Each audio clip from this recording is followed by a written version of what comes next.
আলেমদের মর্যাদা আবেগের চেয়ে বেশি। যারা আলেম এরা হলো প্র্যাকটিক্যাল, আর যারা আবেগ এরা হলো থিওরিক্যাল। প্র্যাকটিক্যালের সবসময় মর্যাদাটা বেশি। একজন মানুষ যখন হাতে কলমে শিখে, এটা কিন্তু অত্যন্ত গুরুত্বপূর্ণ একটি বিষয়। এরপরে 7 নম্বর যেটা, সেটা হলো সর্বোত্তম ব্যক্তি। আল্লাহ রাসূল সাল্লাল্লাহু আলাইহি ওয়াসাল্লাম হাদিসের ভিতরে ঘোষণা করেছেন, খায়রুকুম মান তাআল্লামাল কুরআন ওয়া 'আল্লামা। আল্লাহ রাসূল বলেছেন, খায়রুকুম মান তাআল্লামাল কুরআন ওয়া 'আল্লামা। তোমাদের মধ্যে ওই ব্যক্তি সবচেয়ে উত্তম যে নিজে কোরআন শিক্ষা করে এবং অপরকে শিক্ষা দেয়। আজকে পৃথিবীর দিকে লক্ষ্য করেন, বিশেষ করে আমাদের সমাজের দিকে লক্ষ্য করেন, যে সমস্ত মানুষগুলো কোরআন শিক্ষা গ্রহণ করে ওরা হলো সমাজের ভিতরে সবচেয়ে নিম্ন শ্রেণীর মানুষ, ঠিক কিনা? আর এই আলেমরা যখন ফজর নামাজের পরে কোরআনের তালিম দেয়, কোরআন শিক্ষা দেয় ছোট ছোট বাচ্চাদের, মাস শেষে কিন্তু তাদেরকে সর্বোচ্চ 500 টাকা দেয়, ঠিক কিনা?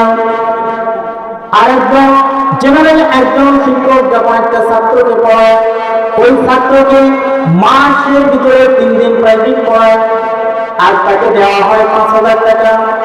আর 500 টাকা যখন আলেমকে দিতে যায় তখন তাদের কৃপণতা, ঠিক কিনা? এবং দেখবেন মসজিদ থেকে ইমাম সাহেব যদি একদিন ভুল করে যদি না রাখে, তখন দেখবেন যে আলেমের আরো মসজিদের ইমামতি নাই, ঠিক কিনা? সম্মানিত, এই সম্মানিত আলেমদেরকে সম্মান দিতে হবে। এরপরে 8 নম্বর যে বিষয়টা, সেটা হলো ইলম বিতরণের সওয়াব। ইলম বিতরণের সওয়াব, এটার জন্য আল্লাহ রাব্বুল আলামিন সম্মানিত করেছেন। এরপরে 9 নম্বর, সমাধান জেনে নেওয়ার নির্দেশ। আল্লাহ রাব্বুল আলামিন সূরা আন-নাহল 43 এবং 44 নম্বর আয়াতে কারিমার ভিতরে আল্লাহ রাব্বুল আলামিন বলেছেন, ফাসআলুহুম আহলা যিকরা ইন কুনতুম লা তা'লামুন। তোমরা যে বিষয়টা জানো না, যে বিষয়টা জানে তার কাছে গিয়ে জেনে নাও, আলেমদের কাছ থেকে জেনে নিতে হবে।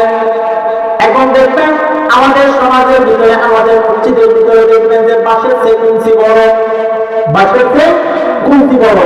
আর বাঁশের চেয়ে যখন কুঞ্চি বড় হয়ে যায় তখন বাঁশটা সোজা থাকে নাকি বাঁকা হয়ে যায়? বাঁকা হয়ে যায়।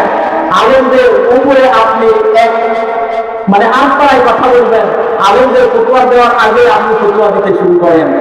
কিন্তু আল্লাহ রাব্বুল আলামিনের নির্দেশ, ফাসআলুহুম আহলা যিকরা ইন কুনতুম লা তা'লামুন। যে বিষয় তুমি জানো না, যে জানে তার কাছে গিয়ে জেনে নাও, বলবেন কিনা কি ওয়াজুবু, দলিল সহকারে জেনে নাও। এরপরে 10 নম্বর যে বিষয়, সেটা হলো আল্লাহ তাআলার প্রশংসার পাত্র। আল্লাহ রাব্বুল আলামিন 32 নম্বর 35 নম্বর সূরা 28 নম্বর আয়াতে কারিমার ভিতরে আল্লাহ রাব্বুল আলামিন বলেন, ইন্নামা ইয়াখশাল্লাহু মিন ইবাদিহি উলামা। এই দুনিয়ার ভিতরে যতগুলো মানুষ আছে, এই মানুষের ভিতরে সবচেয়ে আমি আল্লাহ রাব্বুল আলামিনকে ভয় করে তারাই যারা হলো আলেম। যারা আলেম যারা, তারা সবচেয়ে আল্লাহ রাব্বুল আলামিনকে বেশি ভয় করে। এই জন্য আপনি আলেমের চেয়ে বড় হবেন না, কারণ এই মর্যাদা দিয়েছেন কে? আল্লাহ রাব্বুল আলামিন দিয়েছেন। এই জন্য আপনার সন্তানকে আপনি আলেম বানান। আলেমের পিতা হলে আল্লাহ রাব্বুল আলামিন আপনাকে সম্মানিত করবেন। এই জন্য 11 নম্বর যে পয়েন্টটা হলো, মৃত্যুর পরে আপনার সওয়াব জারি থাকবে।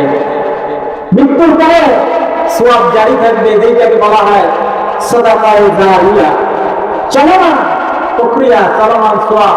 আপনি দুনিয়াতে যে ইলম বিতরণ করে যাবেন, এই ইলম দ্বারা যারা মানুষ উপকৃত হবে, যারা আলেম হবে, কোরআন হাদিস শিখবে, তারা যতদিন পর্যন্ত আমল করবে, আপনি ওই আমল আপনার কবরের ভিতরে আপনি এই সওয়াবটা কনভার্ট হিসেবে আল্লাহ রাব্বুল আলামিন দিয়ে দিবেন।